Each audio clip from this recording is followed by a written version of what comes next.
Continuando, louvado seja o nome santo de Jesus. No quinto filho de Jacó, Zebulon, Porto dos Mares, significa Porto dos Mares. Zebulon significa Porto dos Mares, segundo a profecia, Gênesis 49:3. Habitará no Porto dos Mares. A identificação, seu território ficava entre o mar Mediterrâneo e o mar da Galileia, controlando as rotas comerciais, tribo de comerciantes e marinheiros. Moisés disse que chuparia a abundância dos mares, Deuteronômio 32, 33, 19. Issacar é o sexto filho, o trabalhador da terra. Profecia de Gênesis 49, 14, 15. Jumento forte, deitado entre os dois fardos, sujeitou-se a trabalhos forçados. Identificação, tribo próspera, mas que aceitou pagar tributo para ter paz. Homens de trabalho árduo e também de estudo. Em 1 Crônicas 12, 32. São chamados dos que tinham entendimento dos tempos. Tradução judaica os vê como os estudiosos do Torá, Issacar. Louvado seja o nome santo do Senhor. Dan, o juízo. Nome significa julgou. Profecia, Gênesis 49, 16 18. Dan julgará o seu povo. Dan será serpente junto ao caminho. Identificação, deu o famoso juiz Sansão.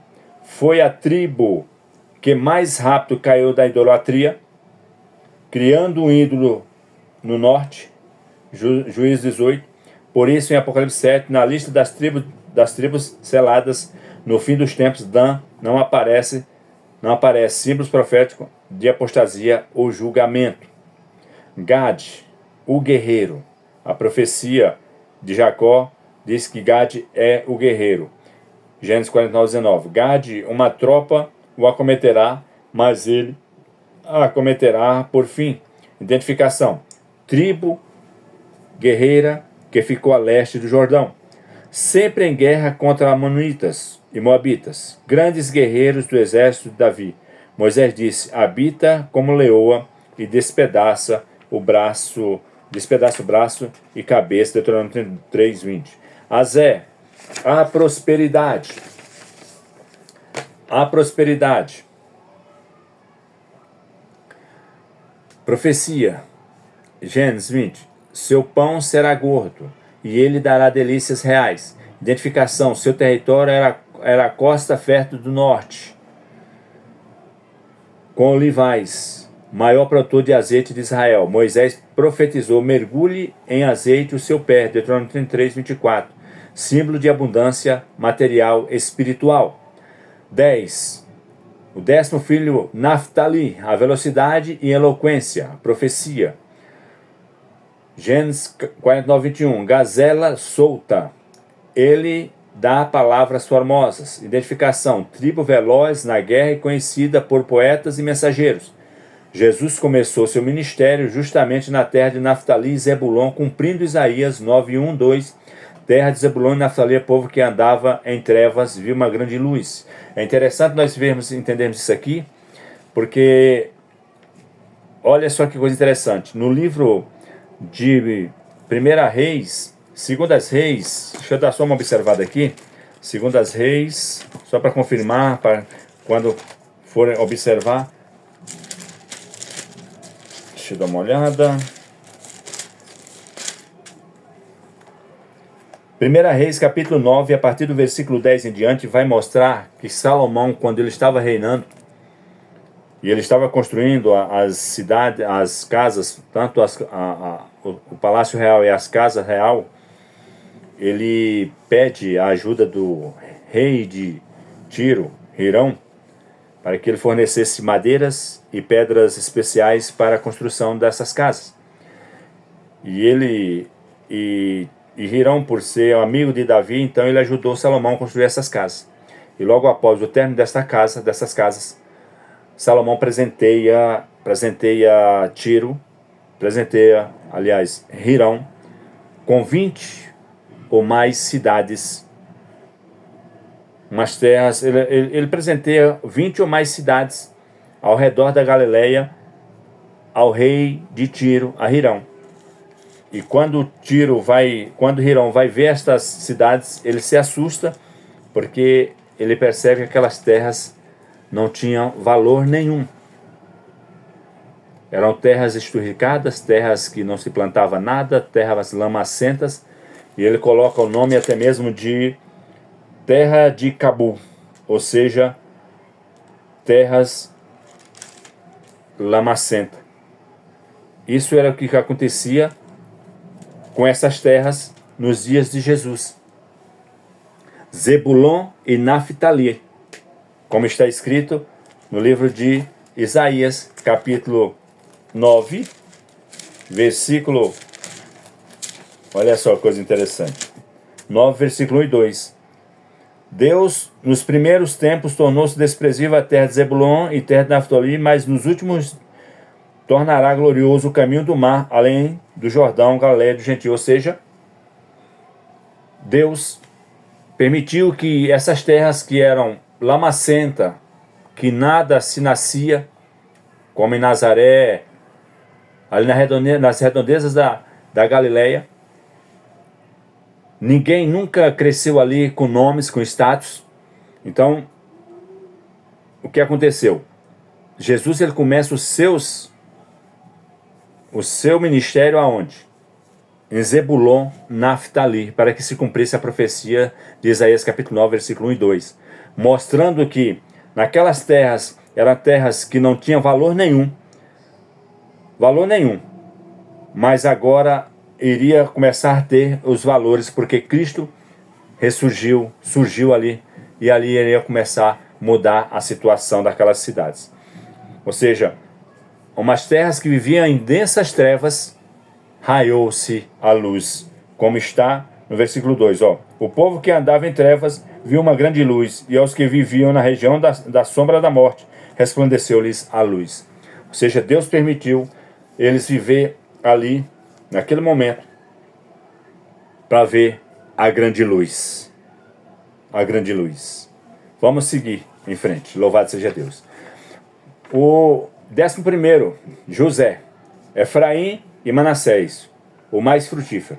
A profecia de Gênesis 49, 22 e 26, a maior bênção de Jacó, ramo frutífero, as bênçãos de teu pai excederão, estarão sobre a cabeça de José. José sofreu, mas foi exaltado. Identificação: Efraim, o mais novo, mas recebeu a bênção maior, tornou-se tribo mais poderosa do reino do norte, Israel. Josué e Jeroboão eram de Efraim. Nas profecias, Efraim muitas vezes é sinônimo para todo o reino do norte. Símbolo: boi ou touro. Manassés, primeiro filho, recebeu Gileade. Foi dividido em duas metades, uma de cada lado do Jordão. A profecia de grandeza também, mas menor que Efraim. 12º, Benjamim, o lobo guerreiro. Profecia, Gênesis 49, 27. Benjamim é lobo que despedaça, pela manhã comerá a presa, e à tarde repartirá o despojo. Identificação: a menor tribo, mas externamente guerreira e feroz. Deu o primeiro rei Saul e o apóstolo Paulo. Permaneceu fiel a Judá. Quando o reino se dividiu, o templo foi construído na divisa entre Judá e Benjamim, símbolo de força que se transforma em provisão. O que aconteceu profeticamente com as 12 tribos. Louvado seja Deus. Então você percebe que as profecias de Jacó sobre a vida de cada um dos seus filhos aconteceu minuciosamente. E por que o Senhor Deus colocou isso no meu coração para passar para você, querido irmão e amigo? Você pode achar que você é uma pessoa que nada dá certo na sua vida, que você não tem perspectiva de vida, que os seus sonhos parecem que não vai para frente. Saiba de uma coisa: os teus projetos é do Senhor. A tua direção, a direção da tua vida é o Senhor que dá. É o Senhor que está no controle da sua vida. O teu propósito é do Senhor. E é no tempo do Senhor que vai realizar a sua vontade. Eles não viram essas profecias se acontecerem, porque eles morreram antes. Mas a sua descendência viveram isso na íntegra. Na íntegra. E eu gostaria de te dizer nesta noite, que você possa alegrar o seu coração, porque o mesmo Deus que operou lá atrás, em Gênesis capítulo 49, nos filhos de Jacó, usando a vida de Jacó através das suas palavras, e com o tempo recebeu a sua herança, eu quero dizer que é o mesmo Deus que opera hoje e continuará operando no futuro. Porque ele não é homem para que minta, nem filho do homem para que se arrependa. Se ele te chamou, se ele te prometeu, ele vai cumprir no tempo determinado por ele, não no seu tempo, no tempo determinado por ele. Entenda isso. Que você possa ter esse desejo de esperar com paciência no Senhor, porque o tempo do Senhor é perfeito em nossas vidas. Este povo foram abençoados e viram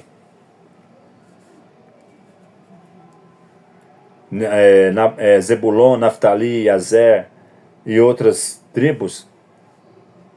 Eles receberam a cegueira espiritual, porque isso era necessário que acontecesse, como está escrito em Romanos capítulo 11, versículo 25. Eu gostaria até de compartilhar com você, rapidinho, para que você possa entender. O Senhor Deus, ele enviou esse adormecimento de espírito por um momento, para que, olha só que coisa interessante, 11:25, ó. Porque não quero, irmãos, que ignoreis este mistério, mas para que não sejais presumido em vós mesmos, que veio endurecimento em parte a Israel até que haja entrado a plenitude dos gentios. Deus, ele permitiu, devido à situação deles, por eles achar que eles eram os filhos de Deus, somente eles eram os filhos de Deus, somente eles eram o dono de tudo, Deus tinha escolhido eles. Eles se ensoberbeceram, foram egoístas. Então Deus trouxe a eles um profundo sono espiritual e nos deu o direito de ser enxertado nesta oliveira.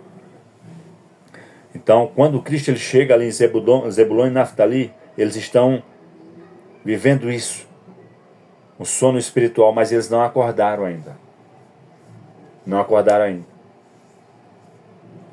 E eu quero te dizer nesta noite que o mesmo Deus que guiou Israel, fez cumprir as profecias na vida deles, é o mesmo Deus que está conosco hoje. Que o desejo do Senhor é que nós sejamos, primeiramente, salvos por eles, e que as suas bênçãos possam descer sobre as nossas vidas. Saiba disso, queridos. O desejo do Senhor é esse. Por isso, aquieta o teu coração, acalma. Não deixa o inimigo dizer que você não tem chance, que você é uma derrotada, que você não vai conseguir. Saiba de uma coisa, você vai conseguir sim, porque quem te escolheu foi o Senhor. Quem te separou foi o Senhor. Você é uma escolhida, você é um escolhido. Você é um vaso escolhido por Deus. E que essas vozes que falam ao teu ouvido que você não vai conseguir, está repreendido no nome de Jesus. Porque Jesus te diz nesta noite que você é mais que vencedor e você vai vencer, porque Ele te escolheu. João capítulo 15, versículo 16. Que não foi nós que escolhemos Ele, mas foi Ele que nos escolheu. E Ele nos escolheu e nos deu o direito de sermos chamados de filhos dEle. Então creia nesta vitória, em nome de Jesus. Que o Senhor Deus possa te abençoar grandiosamente. E que as bênçãos do Senhor desçam sobre a tua vida. E que você possa contemplar a mão poderosa do Senhor sobre a tua vida, que te guiando e abrindo as portas em tua vida, tanto na vida espiritual como na tua vida material, para que o nome do Senhor seja glorificado em tua vida, em nome de Jesus. Amém, queridos? Que Deus te abençoe e fique na paz do Senhor.